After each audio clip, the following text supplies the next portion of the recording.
آج ہم ایک بہت ہی بنیادی سوال پر بات کرنے والے ہیں۔ ایک ایسا سوال جس نے صدیوں تک بڑے بڑے مفکروں، سائنسدانوں اور یہاں تک کہ مذہبی علماء کو بھی پریشان کیے رکھا۔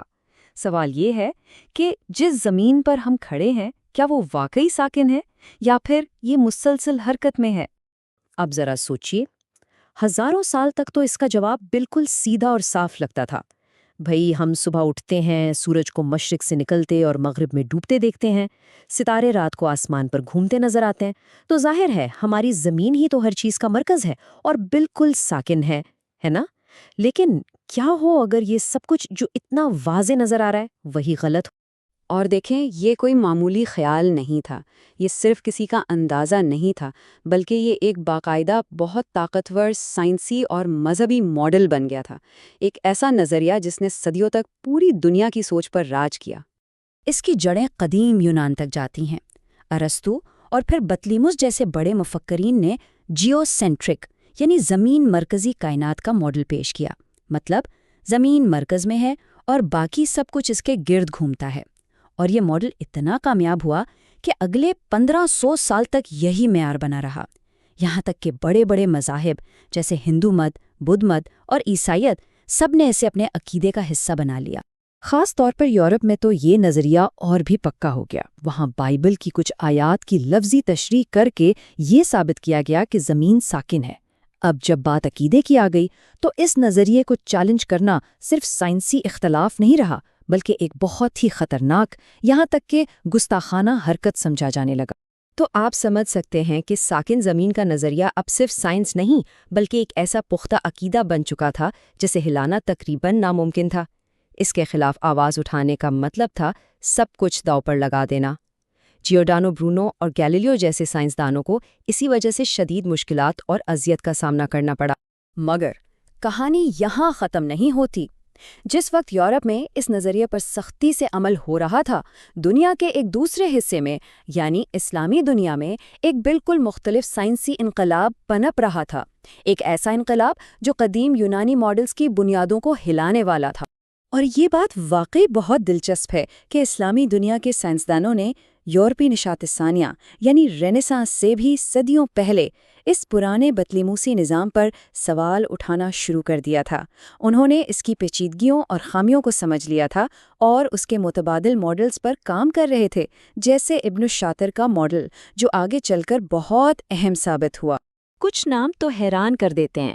10ویں صدی میں البیرونی نے یہ نظریہ پیش کیا کہ دن اور رات زمین کے اپنے محور پر گھومنے کی وجہ سے ہوتے ہیں۔ 9ویں صدی میں الفرغانی نے زمین کے محوری جھکاؤ کا حساب لگایا، جس سے موسموں کی تبدیلی سمجھ میں آئی۔ پھر نصیر الدین توسی نے توسی جوڑا جیسا ریاضیاتی آلہ بنایا، جسے بعد میں کوپرنکس نے بھی استعمال کیا۔ اور ابن الشاطر کا ماڈل تو ریاضی کے حساب سے بالکل ویسا ہی تھا جیسا کوپرنکس نے 1 صدی بعد پیش کیا، یعنی ایک متحرک کائنات کی بنیاد رکھی جا چکی تھی۔ اب یہ سائنسی تحقیق ایک طرف چل رہی تھی اور دوسری طرف قرآن کی آیات میں بھی کائنات کی حرکت کے بارے میں کچھ بہت دلچسپ اشارے مل رہے تھے جن پر غور کیا جا رہا تھا۔ آئیے ایک آیت دیکھتے ہیں۔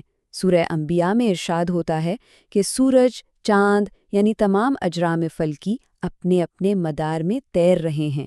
یہاں جو عربی لفظ یسبحون استعمال ہوا ہے، اس کا مطلب صرف تیرنا نہیں ہے۔ اس میں 2 حرکتیں ایک ساتھ شامل ہیں، ایک اپنی جگہ پر گھومنا جیسے کوئی لٹو گھومتا ہے، اور دوسری خلا میں آگے بڑھنا۔ اور یہ اصول تمام اجرام فلکی کے لیے ہے، جس میں ہماری زمین بھی شامل ہے۔ کیا یہ حیرت انگیز نہیں ہے؟ پھر ایک اور آیت ہے سورہ الزمر میں جو کہتی ہے کہ اللہ رات کو دن پر اور دن کو رات پر لپیٹتا ہے۔ یہاں لپیٹنے کے لیے لفظ یکویرو آیا ہے، جس کا ماخذ وہی ہے جو کسی گول چیز جیسے سر پر پگڑی لپیٹنے کے لیے استعمال ہوتا ہے۔ اس سے 2 باتیں واضح ہوتی ہیں، ایک تو یہ کہ زمین گول ہے، اور دوسرا یہ کہ یہ مسلسل گھوم رہی ہے، جس کی وجہ سے دن اور رات ایک دوسرے پر لپٹتے ہوئے محسوس ہوتے ہیں۔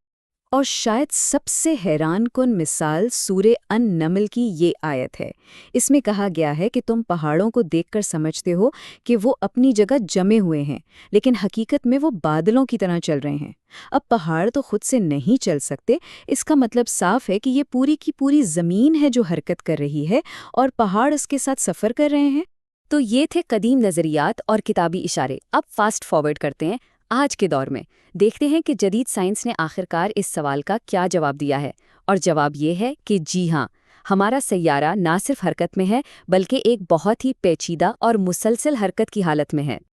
اور یہ کوئی ایک حرکت نہیں ہے، زمین ایک ہی وقت میں کم از کم 4 الگ الگ طرح کی حرکتیں کر رہی ہیں، اور ان کی رفتار ایسی ہے کہ ہمارے تصور سے بھی باہر ہے۔ آئیے ایک ایک کر کے دیکھتے ہیں۔ سب سے پہلے زمین اپنے محور پر گھوم رہی ہے۔ اس کی رفتار خط استوا پر تقریباً 1670 کلومیٹر فی گھنٹہ ہے۔ یہ آواز کی رفتار سے بھی زیادہ تیز ہے۔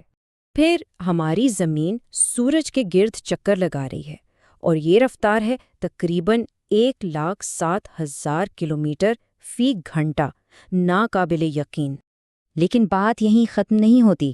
ہمارا پورا نظام شمسی یعنی سورج اور تمام سیارے ہماری کہکشاں ملکی وے کے مرکز کے گرد گھوم رہے ہیں، اور اس سفر کی رفتار ہے 8,28,000 کلومیٹر فی گھنٹہ۔